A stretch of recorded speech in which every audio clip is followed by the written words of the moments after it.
Well, I think my first time meeting with Ted was a very serendipitous one. I was never in his class because I was not in any of the program that he taught in. But I think that was my first year as a teaching faculty member at Trinity. And I got an invitation from you, I think, Linda, to come to Ted Ward consultation that was taking place on campus. I think this was early fall or mid fall, maybe. And the theme was on multicultural ministry. And so you wanted me and a few other folks to come for a panel discussion. So I did decide to go and participate in this, set aside maybe 30, 40 minutes to do that and then get out. And then once I got there, that's where I met Ted and I met you and what you were doing in that consultation. The sense of dynamics of the conversation and also ethos of that community that was gathered was so unique and very enticing that I remember deciding to stay at that consultation all afternoon until it ended. And then seeing Ted interacting with that larger community of learners and engaging in multicultural and intercultural competency issues, both for educators and pastors. Those are the kind of things that I didn't really hear on Trinity campus at the time. And because of my own personal interest wanting to grow in that, it was like an oasis. And so I remember staying through the whole time. And then after that, whenever there was a program either you or Ted Ward sponsored, I made a note of going to that. Now, that was my first time encountering Ted Ward. I'm not even sure if we had a one-on-one personal conversation at that meeting in particular, but I remember that making an impact on me. Now, year after that, I'm part of the Asian American pastors gathering at the time that brought together about 100 or so Asian American pastors and their spouse for annual retreats. And I suggested that Ted Ward be invited as our guest speaker. And I knew he was very busy at the time, but I think he was very gracious in responding to our invitation. So we got to have him as our mentor and speaker at this gathering in East Coast for about 4 or 5 days. Now, there were some times of rest during that retreat schedule. And I remember a couple times I did get the chance now to sit down with Ted and just enjoying deeper conversation about his journey and what he is passionate about. But I remember there's one particular conversation we had, and this was after spending a couple of days together. I think this might have been a final day of that retreat. Ted Ward this time sits me down, and then he said this, Peter, I see you as a young emerging leader. And I would give you one recommendation or one insight that you should keep in mind. And he said, if you want to become an effective leader in today's changing world, you got to learn how to listen and listen well. That he felt that was a very important prerequisite for anyone who is learning and particularly anyone who is growing as a leader. And I always remember that particular exhortation, learning to listen and listen well. And I think for me, what he was conveying is if you want to become a leader in this very diversifying world, you cannot always act out upon your impulse or your assumptions. You got to listen and listen to all these different various voices in your community very proactively, in a very engaging way. And then, I suppose, he didn't tell me what is the next stage, so I'm still operating on a listening part. I should actually ask him, so what comes after listening? Maybe there is not. I think he shared earlier, travel and travel well. So I'm thinking of that as a second chapter of being a good leader. Right. So those two events really introduced me to Ted Ward's world and to who he is as a person. Ted Ward's influence in my life came both directly in my interaction with him as well as indirectly because of my participation in Ted Ward consultation over the years And also through you, Linda, and my assumption, whether this is true or not, is many of the things that I received from you is a legacy that you had received from Ted. So in some ways, I guess I could see myself as his grandchild. I don't know. So some of it was mediated through you and other colleagues that I respect, Jim Pluterman, Dwayne Elmer, and the learning community of the EDS program. So in those varied ways, and I think I've been shaped and reshaped, and in many ways, I think these are the legacies of Ted Ward. I think as a theological educator and a teacher, some of the lessons that I learned from Ted that have really shaped my own sense of identity as a teacher, as well as the skill sets I have learned to develop as a teacher, is importance of development of students as a whole person. That is very important. That I am not to just engage my students intellectually, or worse yet, just dump some content materials upon my students, but first of all, model as well as used by God as a channel of developing the whole person of my students. And I guess in order to do that, I have to be, as a teacher, be a model in how I continue to grow as a teacher as well as a learner. So that notion of a development of the whole person. And I guess related to that is an important idea of integration. So yes, I am a person who is located in a particular academic discipline, but both in my teaching and my modeling of teaching, that I have to interact with not only interdisciplinary ways with other academic disciplines, but engaging that with, for instance, the issues of spiritual formation, of who we are before God, as well as students who are coming to seminary have a particular calling to certain types of vocational ministry, which means that they will be influencers and leaders. And how do they grow as a leader in their character? To me, these are all too often very separated and fragmented areas of learning and teaching. And I think Ted Ward, for me, try to, as much as he can, bring those things together for the sake of development of students as a whole persons. I think the other thing is, I really do think for Ted, because he traveled widely and so forth, way of framing educational issues is a very global, and he acknowledges that we live in a world that is becoming increasingly diversifying. And how do you be a teacher and educator in that setting? And I think that's a very important challenge that North American seminaries are facing today.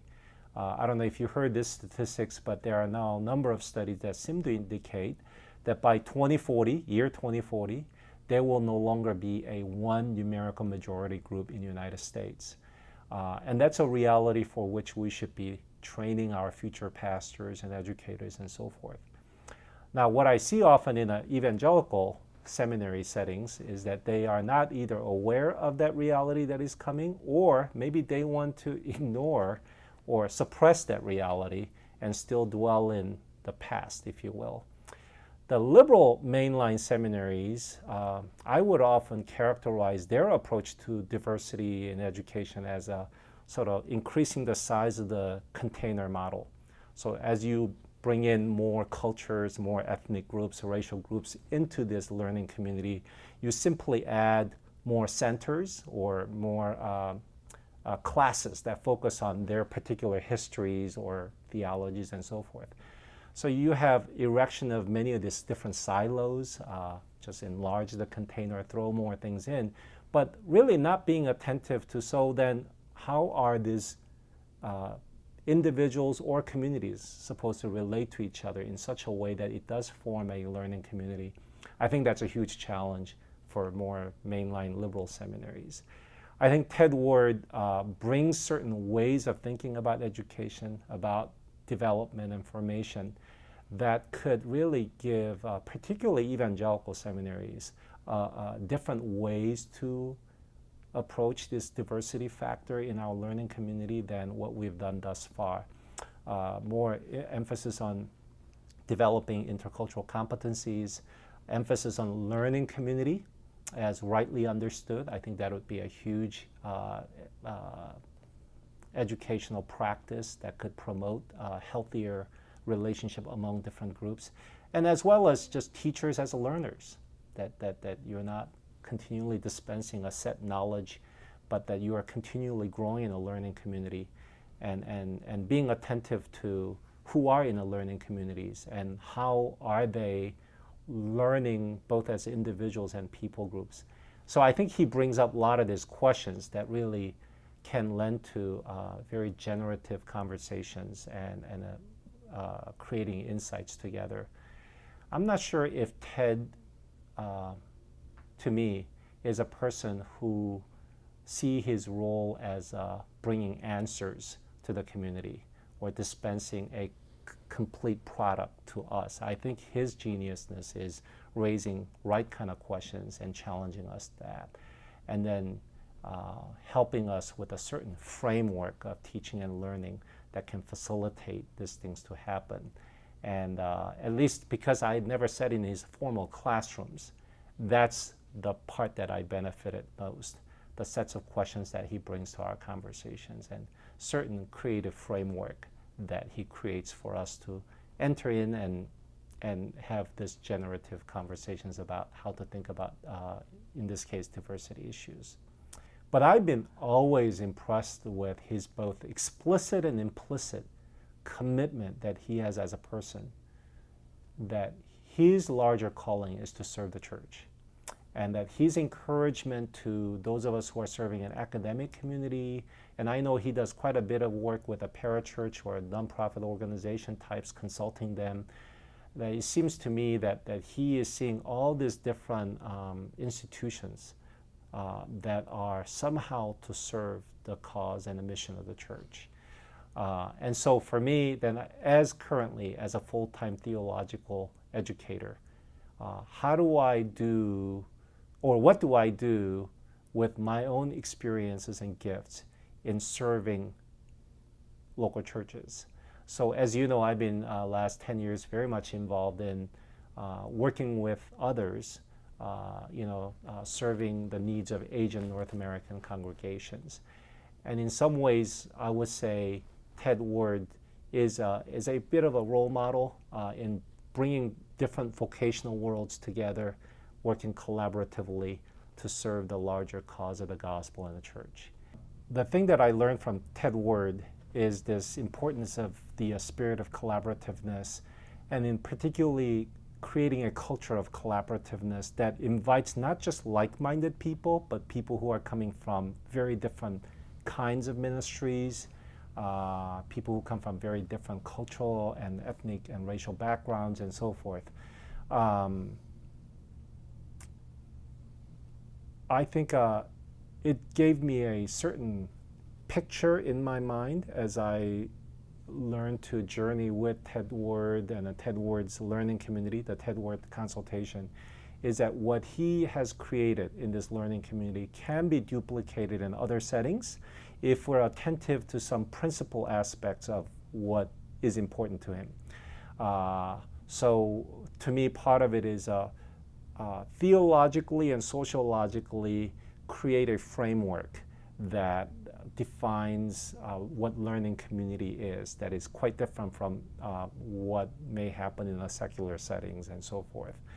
And so I noticed, for instance, a Ted Ward consultation. I am aware that many of the participants are from the Ted Ward's Michigan State or Trinity academic programs. But even with that shared experience, I mean, they're coming from so many different countries, different lines of ministry that traditionally don't really talk to each other. And so some of the things that I've been working on recently is really trying to recreate Ted Ward model of consultation now in an Asian North American setting, bringing together evangelicals, mainliners, Canadians, and then the United States, different regions, different ethnic backgrounds, men and women, the first generation immigrant leaders, the second, third generations. I mean, when you bring those groups together, it crosses so many boundaries and in some ways intentionally breaking down so many artificially erected walls. It's not a small matter. But in many ways, Ted Ward consultation experience gives me a certain kind of map in my mind, as well as a hope-filled imagination that this can be done. And as you know, Linda, we had such a consultation a month and a half ago on Trinity campus, where we brought together theologians and pastors and parachurch workers and missionaries, again from Canada, United States, different ethnic Asian backgrounds. And I think on the whole, many people walked away from that gathering with a real sense of hopefulness that the Asian Christian communities are often very divided, fragmented. Because of history of recent past, there's a lot of suspicion among different groups. And yet here was this gathering that both enabled us to experience as well as demonstrate, right, the kind of unity that is possible in the gospel, and also when there is intentionality of designing and creating such a community. To me, collaborative spirit is not just abstract idea or framework. It's best when it's concretely realized and experienced. And that can lead to further conversations about not just experientially, but more theologically thinking about, who we are as God's people. So all those things, I think, I benefited from Ted Ward's legacy and who he is as a person.